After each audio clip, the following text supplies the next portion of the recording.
I never planned to speak about DB Copper, and I never believed the story the public was fed because the truth was never meant for public hands or public minds.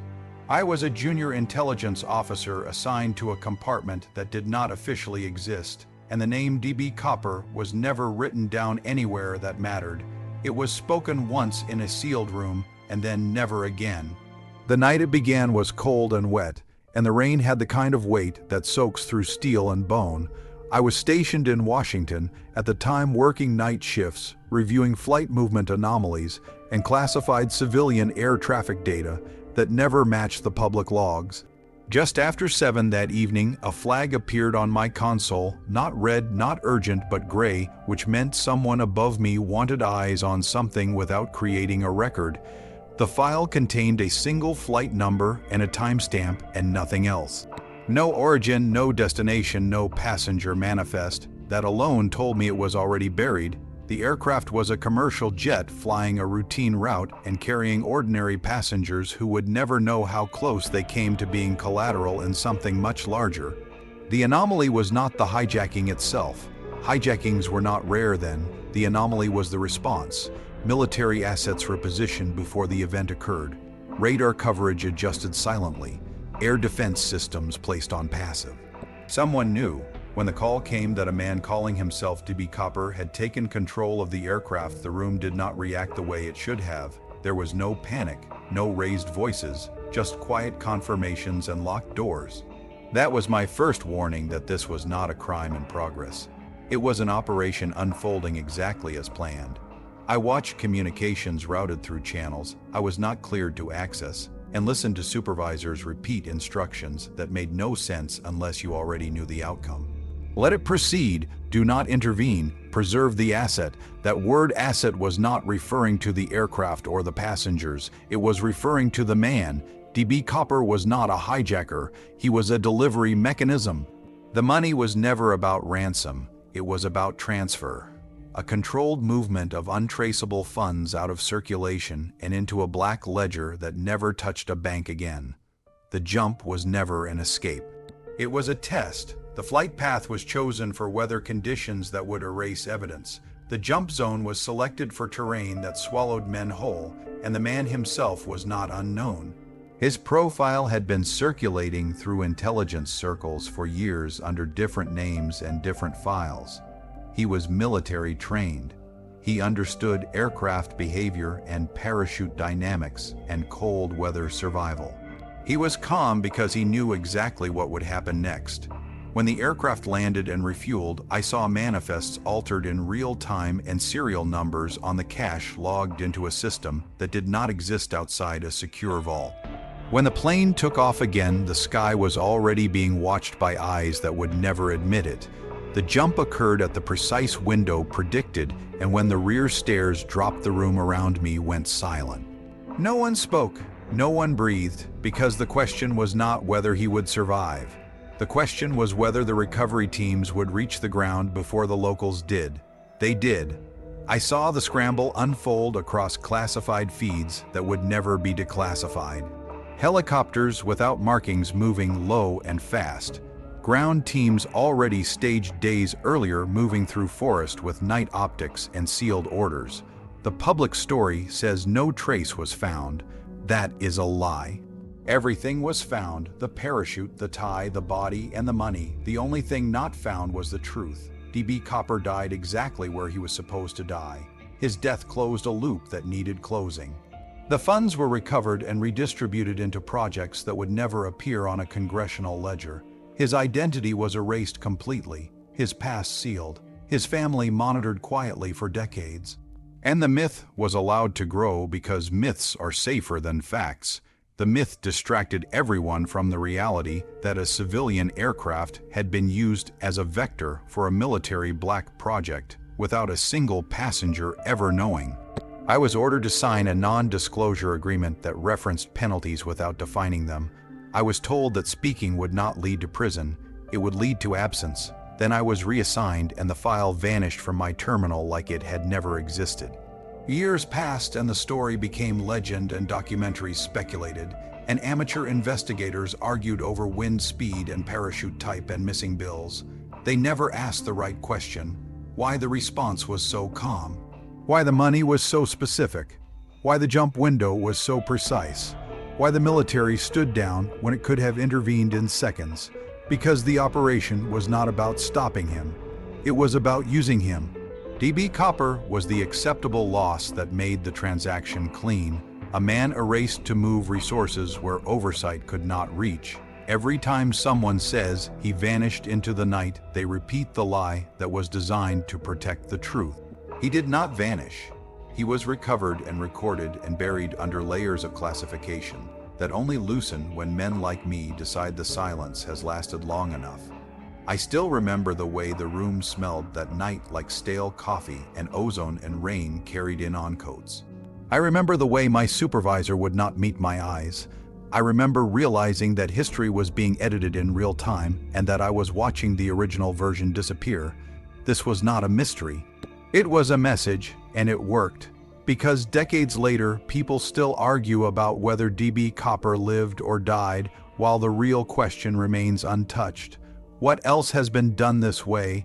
What else has been hidden behind a myth convincing enough to keep the truth buried forever? The days after the jump were when I understood how thoroughly the operation had been sealed, because nothing appeared on the official channels that matched what I had watched unfold in real time. Public bulletins spoke of a missing hijacker and an unsolved case, while inside the building, the event was already classified as concluded. There were no emergency meetings or interagency panic calls. There were quiet confirmations and subtle shifts in tasking, as if a scheduled delivery had arrived on time. I was kept on duty through the night and into the next morning, and I watched as airspace restrictions were lifted in phases that made no sense unless you knew the ground teams were already exfiltrating. The weather reports were revised. Radar logs were archived into compartments that required credentials few people possessed. When questions came from civilian authorities, they were answered with rehearsed ambiguity. Everything moved with the calm precision of a drill. That calm was not the result of confidence. It was the result of rehearsal. This had been planned long before the man stepped onto that aircraft. In the weeks that followed, I was assigned to a review cell that did not review the hijacking itself, but the information environment around it. Our job was to measure confusion and guide speculation. We tracked newspapers, radio broadcasts, and early television segments to see which details captured attention and which ones faded. The tie became a focus. The parachute models became a focus. The money became a focus. That was intentional. Every distraction was a shield around the core truth. When amateur investigators argued about wind drift and survival odds, they were unknowingly reinforcing the myth that survival was the central question. It never was. The central question was control, control of assets, control of narrative, control of consequence. I learned then that black projects do not end when the physical action concludes. They continue in perception. The story you believe is the operation. The truth is just an internal memo. I was allowed to see fragments of the after-action documentation, and what struck me most was what was missing. There was no concern about public safety exposure, no analysis of passenger trauma, no assessment of legal liability. Those sections had been removed entirely. The only metrics that mattered were recovery confirmation and deniability index. Recovery confirmation was stamped complete. Deniability index exceeded expectations. That phrase stayed with me because it meant the system had measured how thoroughly reality could be bent without snapping. DB Copper was not chosen at random. His profile fit a narrow band of operatives who could execute a public-facing event with private intent. He needed to be competent enough to control a commercial aircraft without triggering a violent response, and disposable enough that his loss would not ripple through command structures. His background had been curated long before the night of the flight. Employment gaps created deliberately, records obscured, associations pruned. By the time he stepped into history, he was already a ghost. I saw his personnel file once by accident when a permissions glitch opened a directory I should not have accessed. It was thick and meticulous and older than the myth would suggest. He had been assessed and reassessed and modeled across scenarios that ended only one way. The jump was the final variable. Would the conditions erase enough to protect the operation? They did. The forest swallowed the physical evidence exactly as predicted. Recovery teams moved in under cover of weather and jurisdictional confusion. The public was told nothing had been found because what had been found was never meant to exist. The money did not re-enter circulation. It was rerouted through channels that bypassed oversight entirely and fed programs whose budgets never faced review. Those programs expanded quietly in the years that followed. New facilities, new materials, new reach, all built on a transfer that looked like a crime and functioned like a supply line. I began to notice how often the case resurfaced whenever public trust wavered. Whenever scrutiny drifted too close to classified spending or unexplained growth, the myth would be dusted off, documentaries would air, experts would debate, the public would be invited to solve a puzzle that was never meant to be solved. It worked because people love mysteries more than truths. Mysteries feel safe because they promise answers someday. Truths demand action now. Inside the system, DB Copper became shorthand for a successful blind operation. A proof of concept that showed how easily civilian infrastructure could be leveraged without consequence. The aircraft was not the target, the airspace was, the response was measured, the silence was engineered. When I raised a question about precedent in a closed session, my supervisor ended the discussion without comment. Later, he pulled me aside and told me that curiosity was not a virtue in compartments like ours. He said history is written by those who know when to stop looking. I nodded and did not ask again, but I kept watching. Over the next decade, I saw echoes of the same pattern repeat. Events framed as anomalies that coincided with funding shifts and strategic advantages. Always deniable, always wrapped in confusion, always followed by expansion. DB Copper was the template, a controlled breach that proved the system could use chaos without being consumed by it. I eventually left that assignment and moved on to other work, but the case followed me. Every time a colleague laughed about the hijacker who vanished, I felt the same tightening in my chest. They were laughing at a story designed to make them comfortable. The man did not vanish. He was used and erased, and his erasure made something else possible. I learned later through indirect channels that his remains were never returned to any family because no family was officially acknowledged. He existed only in fragments, and those fragments were monitored. Even decades later, any inquiry that drifted too close triggered subtle interventions, files delayed, witnesses discredited, leads exhausted. The machine that protected the secret never stopped. It simply learned to operate quietly. I sometimes wonder what DB Copper thought in those final moments. Whether he believed the myth he was helping create or whether he understood his role completely, the files suggested acceptance rather than fear. That was the most unsettling detail of all. He knew the outcome and proceeded anyway. That knowledge reframed everything for me. This was not coercion. It was consent. A man agreeing to become a legend so that a system could move money and power without fingerprints. That is why the story persists, because it feels human. A lone figure challenging authority, but beneath that romance lies a transaction colder than anything the public imagines. The system did not fear exposure because exposure was part of the design. It counted on fascination to smother inquiry. I am telling you this because understanding how DB Copper worked explains how many other things work. If you can convince people to chase shadows, they will never look at the machinery casting them.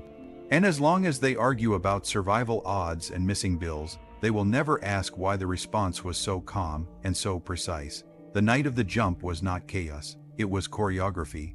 And the applause never stopped because no one knew they were watching a performance staged to hide a delivery that reshaped what could be done without anyone ever voting on it. What unsettled me most in the months that followed was not the secrecy, but how easily everyone accepted it once the narrative took hold, because silence spreads faster when it feels reasonable. Inside the building, the case was never referred to by name again. It became a numeric reference buried inside logistics reviews and historical precedent briefings used to justify future decisions. DB Copper was no longer a person. He was a variable. A solved equation that could be cited without explanation. I was reassigned to a planning cell that dealt with contingency modeling, and it was there that I saw how deeply the event had shaped doctrine. Scenarios were built around the assumption that civilian systems could be leveraged temporarily without long-term accountability if the confusion window was managed correctly. The flight was cited indirectly as evidence. Not the hijacking, but the response, how airspace could be adjusted silently, how jurisdictional overlap created paralysis, how public fascination could be steered away from uncomfortable questions. These were not theories.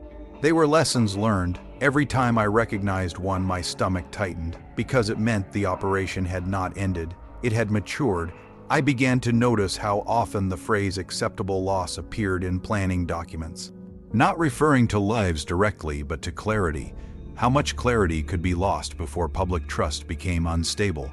DB Copper proved that clarity could be sacrificed entirely if the replacement story was compelling enough. The man jumping into the night became a folktale, while the infrastructure behind him expanded unnoticed. I saw funding routed into experimental logistics platforms justified as redundancy, mobile assets capable of rapid deployment under civilian cover. The paperwork never connected them directly to anything controversial. It did not have to. The people approving it had already accepted the premise that oversight was optional when outcomes were favorable. One afternoon, I sat in a briefing where a senior analyst referenced the jump as a historical anomaly that demonstrated the futility of individual resistance against systems. He said it with a smile, as if it were a joke. I realized then that the myth served two purposes. It distracted the public, and it reassured the system that it was untouchable. Even the idea of a lone man escaping became a way to frame power as inevitable. Either he died and the system won, or he lived and the system adapted. In both cases, authority remained intact. That realization changed how I viewed my own role. I was not just observing history. I was participating in its erasure. The work required compartmentalization of conscience as much as information. You learned to separate curiosity from responsibility. I struggled with that more than most. There were nights when I replayed the feeds in my mind, the moment the stairs dropped the stillness in the room, the way no one reacted because the outcome was already known. That stillness was the most damning evidence of all. Panic reveals ignorance, calm reveals preparation. Over time, I traced how the recovered funds were laundered through procurement channels into research projects that expanded capability without explanation.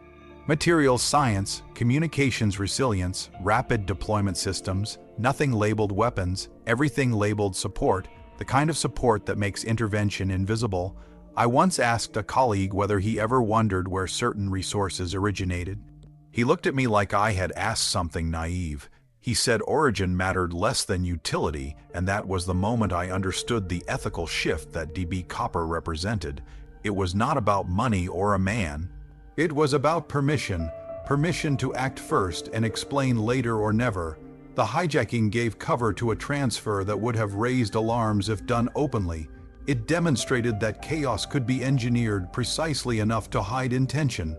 As long as the public argued about survival, the real operation proceeded unchallenged. I saw how investigators who got too close were subtly redirected, promotions delayed, access revoked, credibility questioned. None of it overt, just enough friction to exhaust curiosity. The system did not crush dissent, it smothered it gently. That was more effective. I tried once to document my concerns, formally framing them as risk assessment. The memo disappeared, and I was advised to focus on assigned tasks. The warning was clear without being spoken. My career advanced anyway. That was the bargain. Silence rewarded with stability. Speak and vanish. I took the stability and carried the weight quietly. Years later, when public interest surged again due to a new documentary, the internal response was almost amused. Analysts tracked viewership spikes and sentiment curves as if it were entertainment data.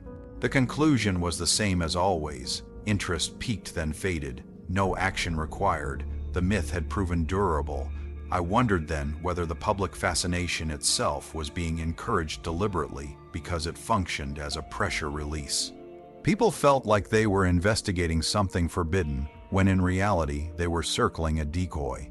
The true operation never needed defense because it was never named. Even now, when I hear people debate whether DB Copper survived, I feel a strange detachment. Survival was irrelevant. The objective was met regardless. The system gained what it needed and moved on. The man ceased to matter the moment he stepped off that aircraft. That is the part no one wants to accept. That the legend is not about defiance but about utility, about how easily a human life can be shaped into a story that enables something far larger to proceed unexamined. I eventually requested transfer out of planning, citing burnout. It was granted without resistance. I think they were relieved. People who remember too much are unpredictable. As I moved into quieter work, I carried the understanding with me that DB Copper was not an outlier. He was a prototype, the first public-facing black operation of its kind, executed in plain sight and sealed by fascination. Once you see that, you start to see echoes everywhere, and once you see the echoes, you understand why some stories are allowed to linger forever. Because they keep you looking in the wrong direction. By the time I understood the full reach of what had been set in motion, the case had already transformed from an event into a doctrine, and doctrines have a way of outliving the people who create them. I was no longer assigned anywhere near aviation or public response, yet the shadow of DB Copper followed every briefing I attended like a reference no one acknowledged directly, but everyone felt. The principles extracted from that night had been distilled into procedures that emphasized narrative insulation above operational success.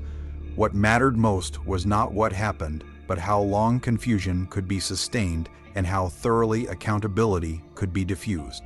I watched as new programs were justified using language that mirrored the lessons learned from the jump.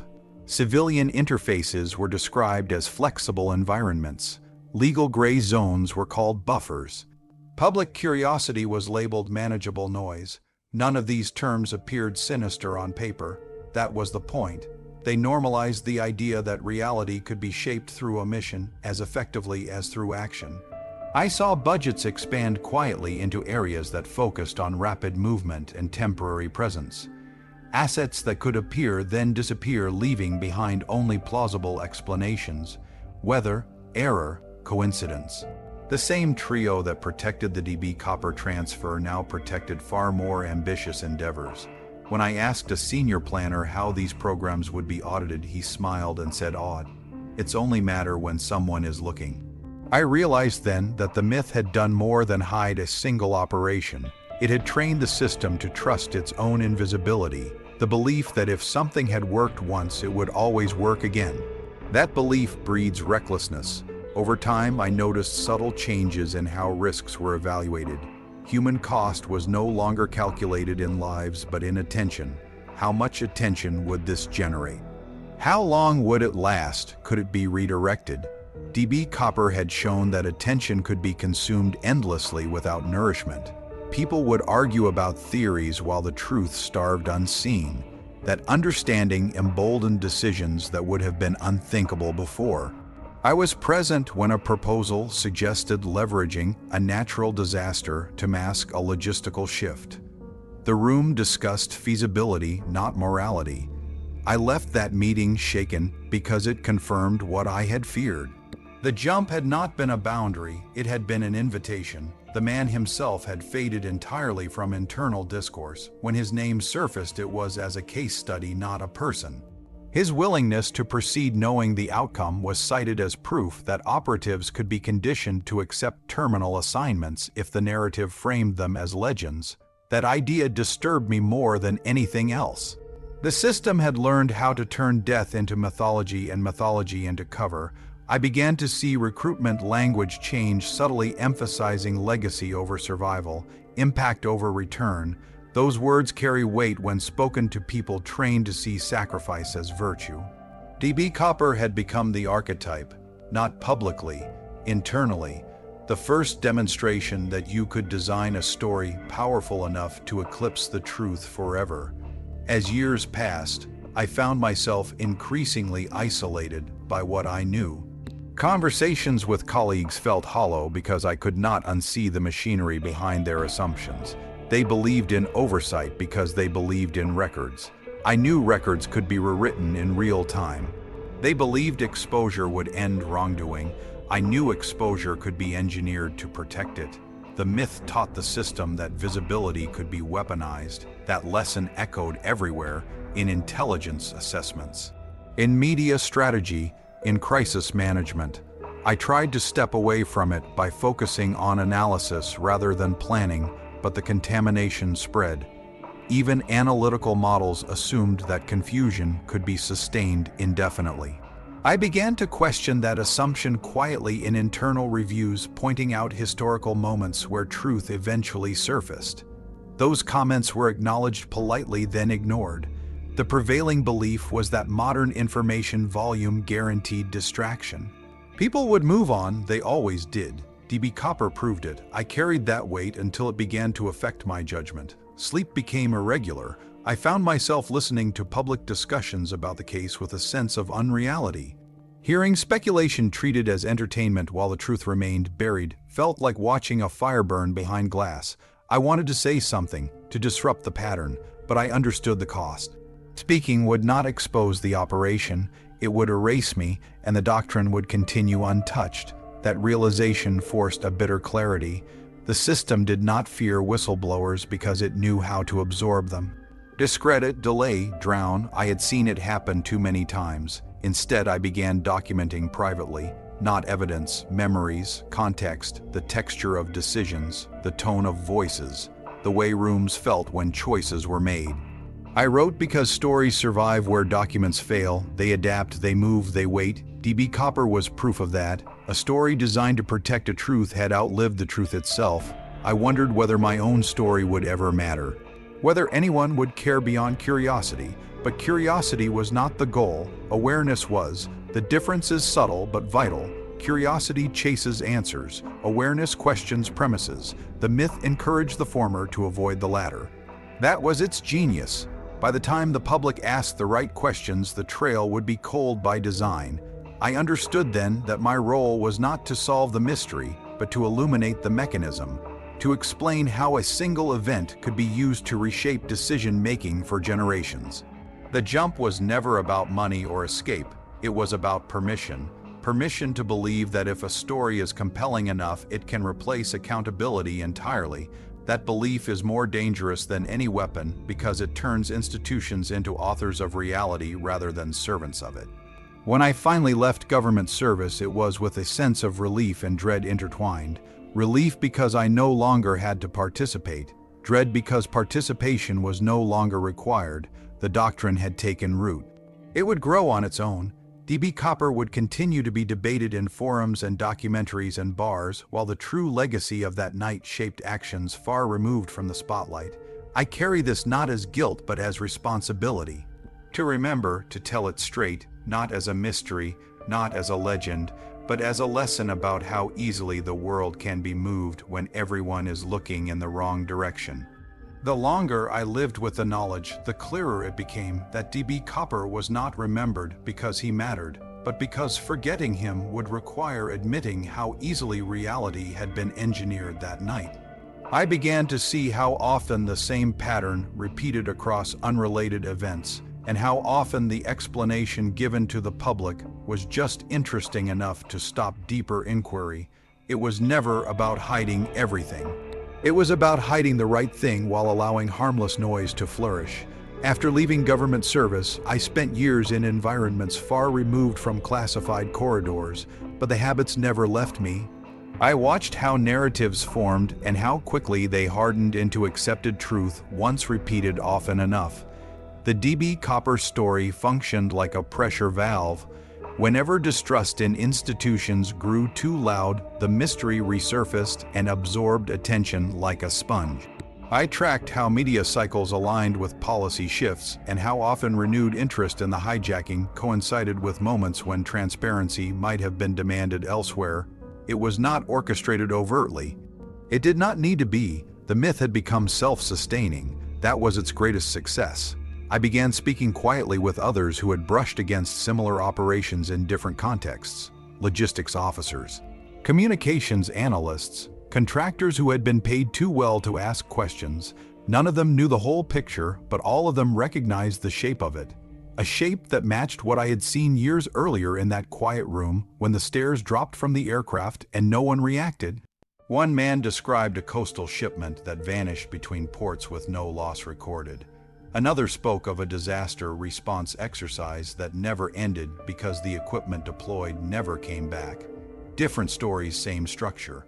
Controlled chaos followed by curated silence. When I mentioned DB Copper to them, their reactions were telling. Some laughed, some went quiet. One asked me how much I knew and then refused to say another word.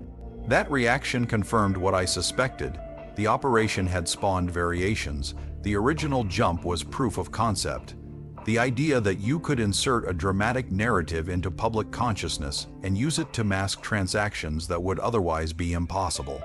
Money was only the beginning. Influence followed, capability followed, permission followed. I realized then that the most dangerous aspect of the operation was not the secrecy, but the normalization of deception as strategy. Once leaders believe that truth is optional, they stop seeing limits. I saw that mindset reflected in decisions made long after the hijacking. Decisions that treated public understanding as a variable to be managed rather than a foundation to be respected. The man who jumped became an excuse. An example used to argue that the public would never agree anyway, so why bother explaining? That logic corrodes everything it touches. I carried that thought until it became impossible to ignore. I began writing not for exposure but for preservation. I wanted a record that described how it felt to watch a myth be born deliberately, the tension in the room, the certainty on the faces of people who knew the outcome in advance. The way silence functioned as coordination.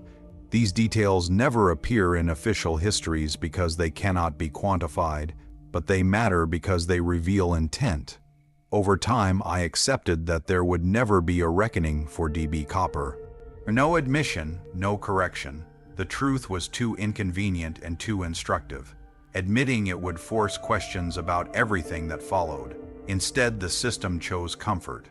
It allowed the legend to grow because legends absolve institutions. They shift focus to individuals and away from structures. A lone man becomes the center of attention while the machinery behind him disappears. That framing is powerful. It turns systemic action into personal drama. I saw how effectively it worked when public debates about the case intensified. People argued about whether he survived and whether the money was ever found, as if those details mattered. They did not. The money was never lost. The man was never meant to survive. The only uncertainty was how convincingly the story would hold. It held perfectly. That success emboldened similar uses of narrative elsewhere.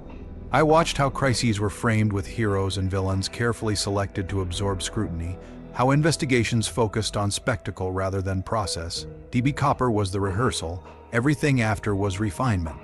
I sometimes wonder whether the man understood how his death would echo, whether he believed he was making a sacrifice for something tangible, or whether he simply accepted that this was his role.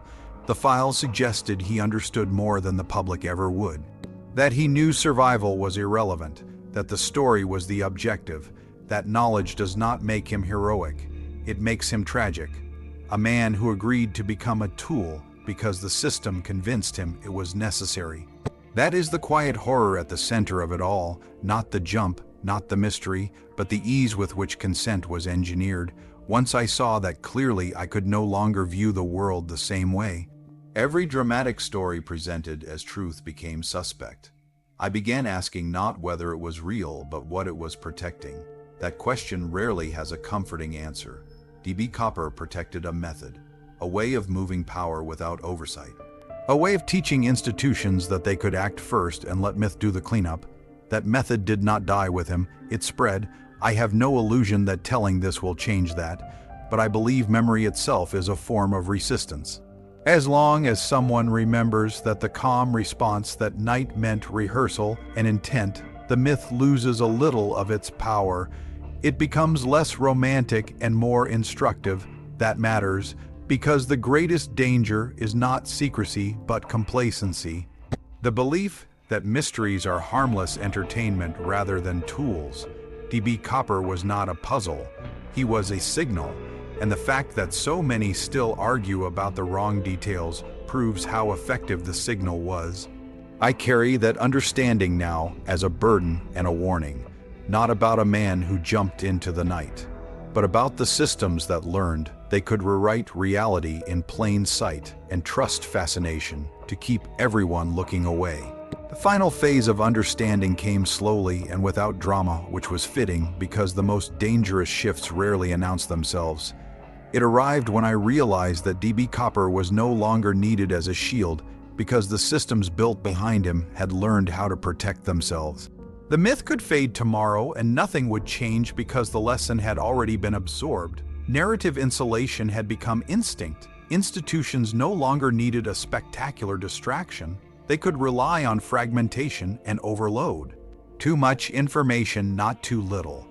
People drowning in noise rarely notice what has been quietly removed. I saw this clearly when similar operations began to surface without stories attached to them. No hijacker, no mystery, just unexplained adjustments. Programs paused, then resumed elsewhere. Facilities announced, then quietly repurposed. Authority exercised through absence rather than presence. That was evolution. DB Cooper was the prototype, but the descendants no longer required spectacle. They were subtle enough to disappear without a trace and confident enough that no one would ask why. That confidence came from years of watching the public chase legends instead of structures. I understood then that my fixation on the original case had blinded me to its greatest success. It had trained the system not only how to hide, but how to stop caring whether it was seen. Accountability had become optional. Oversight had become ceremonial. The jump was no longer referenced even indirectly in planning documents. Its influence lived on as assumption. That assumption was that the public could be managed indefinitely. That truth could be delayed until it no longer mattered. That belief was dangerous because it invited escalation. Once restraint disappears, the scale grows. I saw hints of that growth in policy language that treated intervention as maintenance rather than action. Problems were no longer solved, they were corrected. That language strips humanity from consequence. DB Cooper had normalized the idea that people could be reduced to variables if the outcome was stable. That idea metastasized quietly. I began noticing how often emergency powers were discussed not as exceptions but as tools waiting to be used. How often secrecy was justified not by necessity but by efficiency. The moral cost was rarely discussed because it had been externalized. The myth carried it away. I stopped trying to warn anyone directly because warnings require trust and trust requires shared reality. We no longer had that. Instead, I focused on clarity for myself, on tracing how the jump had altered my own thinking. I had once believed that exposure was enough, that sunlight disinfected everything. DB Cooper taught me otherwise. Sunlight can be redirected, it can be filtered, it can be used to blind rather than illuminate. The truth does not surface simply because it exists. It surfaces only when conditions allow it to be received. Those conditions were no longer present. People were tired, distracted, cynical. They expected deception and mistook that expectation for wisdom that made them easier to manage, not harder. I realized then that my role was not to reveal the operation, but to preserve the memory of how easily it happened. Memory does not demand belief, it waits. I began speaking with younger analysts and researchers not about the case itself, but about patterns. About how calm responses often indicate preparation, about how mysteries can be tools rather than gaps, about how the absence of accountability should never be mistaken for the absence of action. I never mentioned DB Cooper by name. I did not need to. The lesson was larger than him. Some listened, some nodded politely and moved on. That was enough. Seeds do not need immediate growth to matter, they need time. I carried this approach into the rest of my life.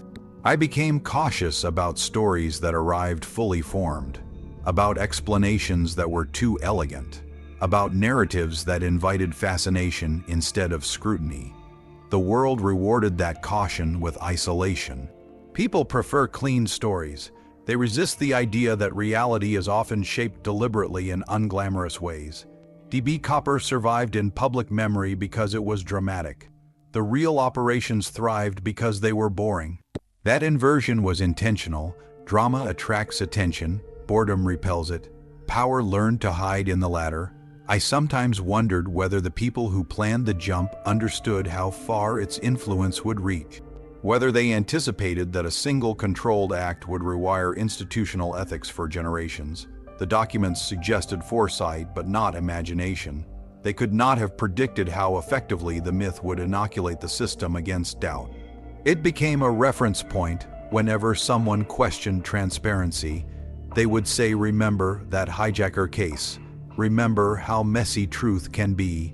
Better to manage perception than chase certainty." That argument won more often than it lost.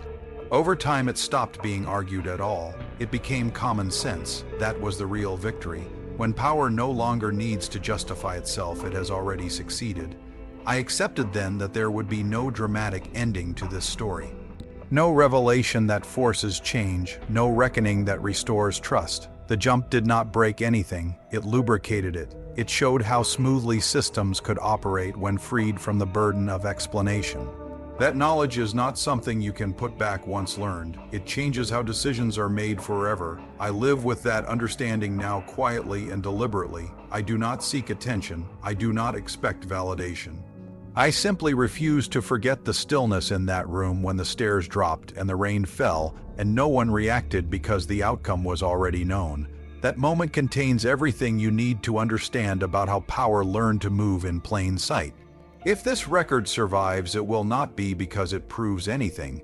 It will be because someone recognized the pattern and felt the unease that comes from realizing that myths are not accidents, they are instruments. And DB Copper was one of the first times the instrument was played so cleanly that no one noticed the hands behind it. I am writing this now not because I believe it will correct anything that was set in motion, but because silence has a gravity that eventually collapses inward and destroys whatever is left inside it. The story of DB Copper was never meant to end, and that is the truth people sense even if they cannot articulate it. Mysteries that linger do so because they serve a purpose, and this one served it perfectly. It taught institutions that reality could be edited without consequence, and it taught the public that fascination could replace accountability. Those lessons outlived every person involved, including the man who stepped into the night and became a legend by design. I have lived long enough to see the pattern repeat in quieter ways, and that quiet is what frightens me most.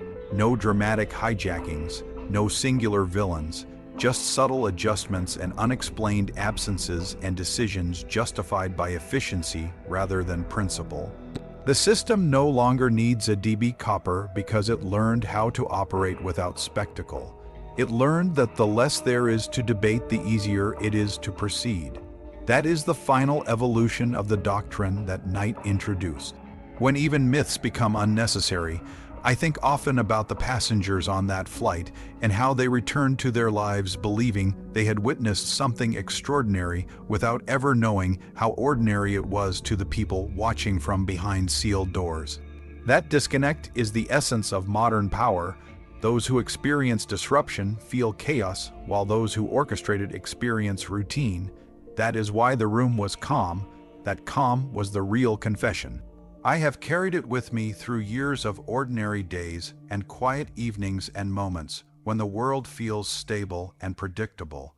Stability is comforting, but it can also be anesthetic. It dulls the instinct to question. The DB Copper story became a lullaby, a strange one but effective. It soothed people into believing that some things are simply unknowable and therefore not worth pursuing. That belief is more corrosive than any lie because it masquerades as wisdom. I have no illusions that telling this will awaken anyone dramatically. Most will read or hear it as another interpretation, another angle, another story among many. That is fine. The goal is not consensus. It is continuity, memory that survives outside official channels, the kind of memory that does not demand agreement to exist. I imagine the man himself sometimes not as a symbol, but as a human being making a choice in a narrow window of time. Whether that choice was freely made or carefully guided matters less now than the fact that it worked. He became a conduit, and then he became irrelevant. That is the fate of all tools once they have served their purpose. The system moved on without looking back and learned that it could. That lesson shaped everything that followed. I have watched younger generations inherit a world where secrecy is assumed and transparency is performative. They are told that nothing can truly be known, and they mistake that cynicism for maturity. I want them to understand that uncertainty is not an excuse for disengagement. It is a reason for attention. The DB Cooper myth trained people to look at the surface and stop there, to argue details instead of questioning premises, to accept that some answers are forbidden rather than asking who benefits from that belief. If there is any value in this record, it is in challenging that reflex, not by providing proof but by describing process. How calm replaces panic when outcomes are rehearsed. How silence coordinates action more effectively than orders. How stories are shaped to absorb scrutiny. These are not abstract concepts, they are habits, and habits can be recognized even when details differ. I am older now, and the urgency that once drove me has softened into something steadier.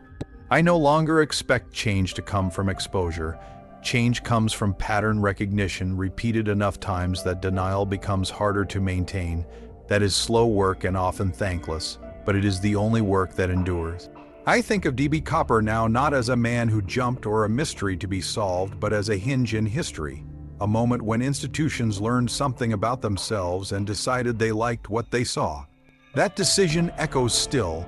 It echoes every time a question is answered with a distraction, and every time accountability is deferred until it no longer matters.